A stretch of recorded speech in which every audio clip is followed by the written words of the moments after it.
from Los Angeles. I'm Jenny Taft here with Skip Bayless and Shannon Sharp. Good morning. Yeah. Congratulations to the Lakers. They won the NBA championship last night. Parade is this afternoon. They beat Long Beach State last night at State. Was it Long Beach State or no? Maybe it was USC. Is that what you tell me? I don't remember. When I tell you Dak only threw for this many yards against this team, or is that an NFL team? Do the Memphis play in the NBA? I'm not sure. I think they're in the G League this year. I'm not sure. Boy, that unibrow. Way to go. He won the MVP last night. It's happening. Way to go. It's going to happen. Yeah, he got skunked in the fourth quarter again because he didn't have to play in the fourth quarter. Yeah. Way to they go. should let him get like 50 and 30. Okay. Well, here we go. Way to go. We have an absolutely packed show today. How impressive was Anthony Davis's historic night? Historic. Pretty impressive. And do the guys agree that Aaron Rodgers should be the MVP favorite?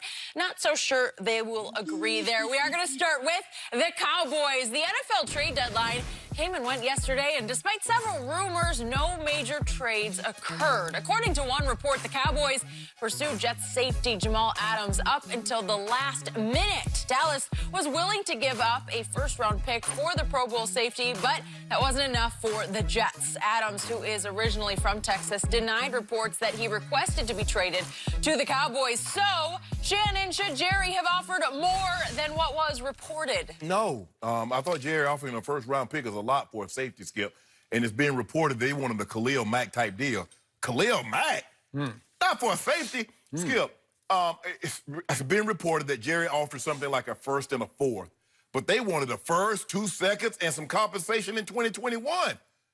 The only deep safeties that I would even consider doing that for in their prime, and I'm talking about in the last decade, is Ed Reed and Troy Polamalu. Yeah. Those what we would call difference makers, Skip. You must account, okay, where are they? Because if you don't, they're going to take the ball from you and they're going to put it in the end zone. So for Jerry that says, okay, yeah, I'm willing to give you a first rounder. Yes, I'm willing to give you a fourth rounder. But I know what the Jets were thinking, Skip. They're like, hold on. We think you guys are going to be in the playoffs. So that first rounder is not going to be that high. So we're going to try to maximize as much as we can out of you and squeeze you a little bit because we know that Jamal Adams is better than Jeff Heath, and you want to upgrade that position. We get that. But Jerry says, I'm not a fool. No, Skip, no, not that. I get it, Jets. You're trying to look, it looks like you guys are about to go into tank mode because you're trying to shop some of everybody. You tried to shop Le'Veon, and you tried to shop Jamal Adams even after he told you he wanted to be there if you to believe what he said on social media. Skip, but no, that's asking an awful lot.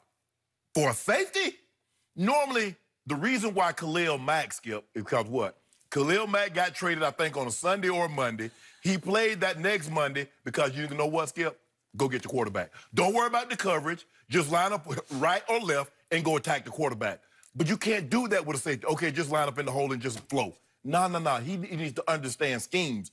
And normally you give up that kind of compensation for guys that attack the quarterback, the guys that are pass rushers. Now, if somebody said, okay, we'll give you 2 first-rounders and a second-rounder for Aaron Donald, okay, yeah, people will give that up, but not for a safety, Skip, not for a guy. And I think Jamal Adams is a top 4 or 5 safety in all of football. He's more of a box safety than in the whole safety. But to give up what the Jets were asking, if that's to be believed, which is if it's true, a first round of 2 seconds and even maybe compensation later, nah, Skip, that's too much. I think Jerry was right to hold on. Jeff Heath is not a difference maker, but he's solid, Skip. He's going to be where he's supposed to be. He doesn't take the ball away. And I get it. Jerry was trying to upgrade because they don't really take the ball away. Going into the game before they played Philly, they only had 5 takeaways in 6 games. That's really not that good. They had 4 in that game against Philly. But I'm with Jerry on this one. I'm not giving up that kind of compensation. So, I'm still stuck with Jeff Heath at safety. Just Jeff, as I call him. He's not bad, but he ain't great either. No. And remember, all last year, it looked like Earl Thomas. We're going to get Earl Thomas, right? And it sounded like a deal was agreed upon via phone, and then at the last second, Seattle kind of jerked the rug out from underneath Jerry. Remember this? April Fools, we actually want 2 first-round picks or whatever they demanded. It was sort of like this thing, except in reverse, where they agreed on a first, and then they, on second thought here, a lot of teams are starting to call us about Earl Thomas, so maybe we should ask for a little bit more. Jerry, wait a second, you already agreed to. No. So that fell apart. Right. And again, Earl Thomas was more of a free safety, obviously, than a strong safety, so it's a very different kind of player, but he is a difference maker, and I would have taken Earl Thomas. And the one thing he shares with Jamal Adams is they both grew up Cowboy fans in the state of Texas, because obviously Earl Thomas from small-town Texas, but went to the University of Texas. Jamal Adams grew up right there in Dallas, in what they call the Dallas-Fort Worth Metroplex in Carrollton, and he's just right under your nose. And Dallas Cowboy, and I'm going to get to this in just a second, I think he badly wanted to be a Cowboy.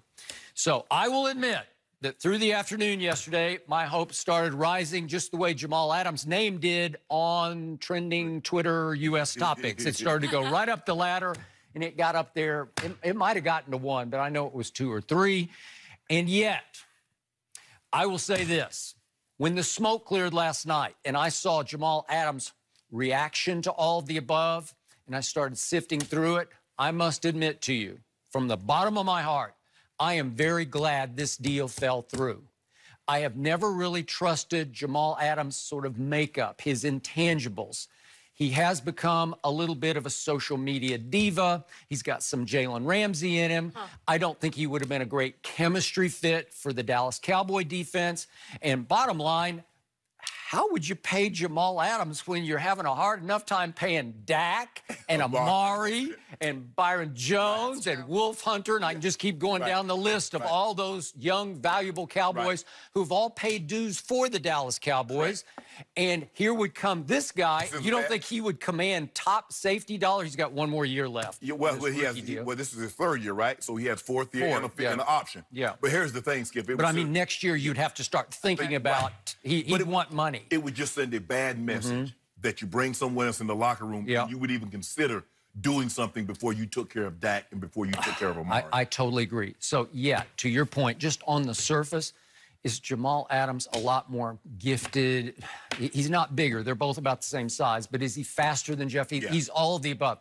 He was the 6th pick in the draft out of LSU, which is DBU, but it's also linebacker U, isn't it? Yes. Because, boy, they got a bunch of studs coming out of there. Deion Jones, and they got White in Tampa. They got some thumpers. They got some thumpers, and he is a thumper at strong safety. And they got the #1 safety player in there now.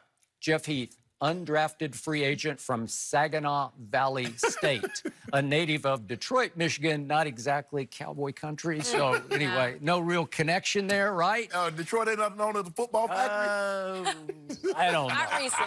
I don't know. But he didn't go to Michigan or Michigan State. He went to Saginaw Valley State, and that's all you need to know. And I tried to look it up. I don't think he was even invited to the Combine, so I don't know any Combine numbers. Okay. Jamal Adams, for his size, he can fly. He can run, He's a 4.4 guy. Yeah. Okay, and we did see him pick 6 Jared Stidham late in the New England game, if we could see that, because this is what you could have had. This is him in his Pro Bowl glory, where he'll just pick it and take it. This is the next Tom Brady here, a little bit of an overthrow. That's what could have been in metallic blue and silver for the Dallas Cowboys. Stud, right? We agree on that.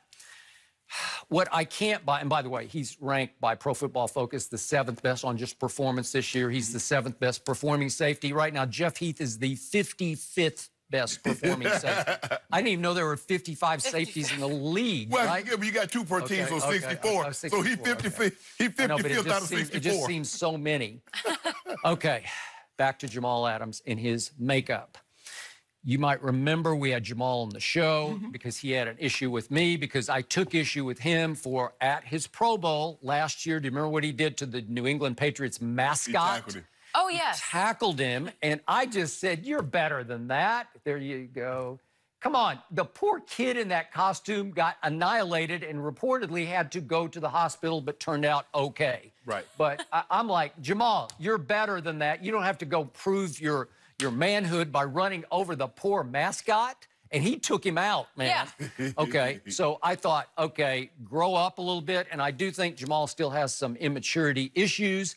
And he's also become a little bit of a victim of social media because he has become the most outspoken player and the most publicized player on a bad New York football team, right? So he gets a lot of tabloid action, back page headlines, albeit for a team that's not very good, right? but he has become sort of the spokesman for the team, and he is big on social media. And after a while, runaway ego. I'm not sure that's a good chemistry fit for how the Dallas Cowboy defense has come together, because they don't have a massive ego guy on that unit. They seem to play pretty well together. I'm not saying they're great, because they've had their issues, but is that a good chemistry fit for that unit? Well, Skip, here's the thing, though. But normally when the Cowboys trade for a player, what do they want? They want stars.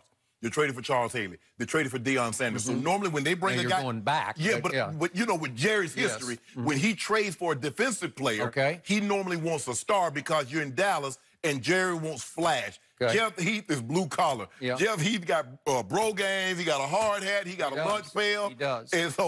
And this kid here, Skip, now he's physical. Jeff Heath is physical, but not physical like this, because remember, he originally got an unnecessary roughness hit on Tom Brady. He did. That was later rescinded. And he got fined. But it was rescinded. It was. But Skip, for me, when I look at it, now Jerry's tied up all these players to long-term deals now, notwithstanding Dak and Amari. At some point in time, and you play a professional sport, the commodity is draft picks. You keep giving away